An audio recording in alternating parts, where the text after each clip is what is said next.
The indie game scene has flourished in recent memory, with the likes of Hades and Disco Elysium being some standout titles coming from independent developers. The strength of indie games lies in their non-conformity to humdrum, conventional game designs that big AAA developers depend on to sell thousands of copies of their latest, and frequently lackluster, titles. The downside, of course, is that the financial constraints that indie devs face may result in decisions that might lower the appeal of their games to a wider audience. To counteract these effects, indie devs seem to have adopted a design language that subverts broader thrusts in gaming, frequently adding to their appeal rather than detracting from them. For example, while something like Hades might not have photoreal graphics, the unique art style of the game has been praised to no end. In this way, the selling point of many AAA titles, their fidelity, is averted in a way perceived as being more ingenious than deleterious. However, not all indie developers are as successful as the ones I've just mentioned, and not all indie games are equally loved as a result. Additionally, few console gamers know the joy of having ready access to indie titles that PC gamers and their Steam storefronts are all too familiar with. This is what makes a title like Tchia appearing as part of the PS Plus lineup so special. Not only does it give gamers an opportunity to play a title that they might otherwise have overlooked due to its more niche appeal, it also gives the developers of such titles much needed publicity. But does this come at the compromise of the indie title in question borrowing from bigger games, belying the very allure of indie games to begin with? Well, I wouldn't be making this video if I didn't have thoughts on the topic, so let's talk about Chia, shall we? Chia is, first and foremost, a love letter to New Caledonia, the region that the fictional setting of the game is based on. The beautiful archipelago is an ode to New Caledonia, and the game's story borrows elements from the cultures of New Caledonia. The developers masterfully tread a fine line as they highlight the cultural richness and raw beauty of New Caledonia, simultaneously ensuring that they don't appropriate that very culture. This careful appreciation does come at a cost though, and I wish there was some sort of complimentary guide for the game that allowed me to learn more about its inspiration. The tale that Chia weaves is very much its own. Every single chapter felt truly heartfelt, and I really loved the sense of humor of the devs that was on full display in some cutscenes. Sa.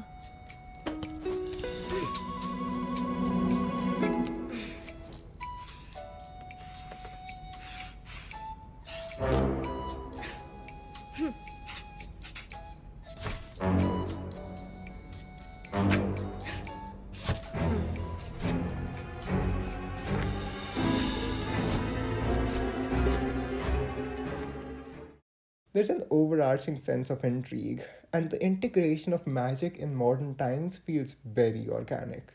It's a delight to goof around with the characters of this game, and even though you can't really interact with them outside of cutscenes, I still ended up caring a lot about their stories. Even more so because the plot ended up going places I did not expect it to. The cutesy exterior of the game concealing a much more sinister inside that, although still mostly lighthearted, justifies the 12 plus rating of the game. The framing of the story isn't always the best, and there are some very awkward transitions where characters just teleport from one place to another as the screen fades to black. The ending also feels a little rushed and heavy handed, but I'll discuss that in detail in the spoiler section later. Considering how most of my complaints concerning Horizon Forbidden West were a product of its open world structure, I expected to be bombarded with meaningless activities when I booted up Chia. Now, here's the thing, there are entirely too many collectibles and meaningless things to do in this game, to the point that it seems more like a minigame collection than a coherent game at times. But that's surprisingly not to the game's detriment. This game is filled to the brim with random activities like totem sculpting, target practice, and diving challenges. And while none of them would independently be enough to provide the foundation of an engaging gameplay experience, they seem to come together in a complementary fashion, making exploring the open world a really fun experience. Of course, Chia's ability to soul jump into different animals and objects is the USP of the game, and while it isn't as fleshed out as I had hoped it would be, it makes traversing the frequently vast and empty lands of Chia a lot more engaging. The songs that you can learn for the ukulele make exploration even more fun by allowing you to summon different animals or utilities as per your need. The Breath of the Wild inspired climbing and glider lend really well to the enormous cliff faces of the archipelago, making Tchia feel fun to control. Really, the best part of this game is the game world and the sense of exploration it brings with it. The map usually doesn't mark your exact position on it, and while the convenient compass allows you to hone in on the exact location of a point of interest relative to your starting point, using the map to identify landmarks and triangulate your own position in the world can be a nice added challenge. The ebbs and flows of the game's soundtrack are spellbinding. If there's one thing I don't like about the gameplay, it's the enemy encampments. Most of these are fairly small and inoffensive, but some of the larger ones near the city are just boring. You need to burn every single enemy, and Chia's limited, non expandable inventory space makes it so that you need to repeatedly locate explosives and go back to stock up on more while you dispatch tens of enemies in the exact same way. Sometimes you'll only have an enemy or two left, and in the absence of a detective mode equivalent, you'll be left wandering around trying to find them. Combat invariably feels repetitive and plain boring, and it's the one aspect of the game that I think really holds it back. Overall, I think Chia is a pretty solid experience, especially for the listed price. The story is engaging, there are varied gameplay mechanics, and the game world is one that you can just lose yourself in. Sure, there's a deluge of meaningless collectibles, but the side activities themselves are pretty fun and varied, and dressing Chia up in funny outfits is a pretty nice reward. The direction of the story can be a bit wonky, and the campaign is very fetch questy in nature, but the game as a whole is a good amount of fun that's easy to get into. Okay, let's talk spoilers now. Chia starts off with a group of kids being led to what appears to be an orphanage, and the story of the game is set up as a story being narrated to these kids by an old lady. Chia lives on a remote island with her father, and the first task that you're given is to prepare an offering to exchange with Trey, a friend who's visiting with some supplies. This exact mission is repeated so many times in this game that by the end I was afraid to visit New Caledonia lest someone send me on a fetch quest myself. Trey also gives Chia a flower, explaining to her that the ear the flower sits on should be changed once she's found a lover. The next morning, Chia's peaceful island is invaded by men on a flying machine who kidnap her father and lead Chia to realize that she possesses powers that allow her to inhabit certain objects. Chia is then told by Trey to seek audience with Miyavora, the new ruler of the archipelago.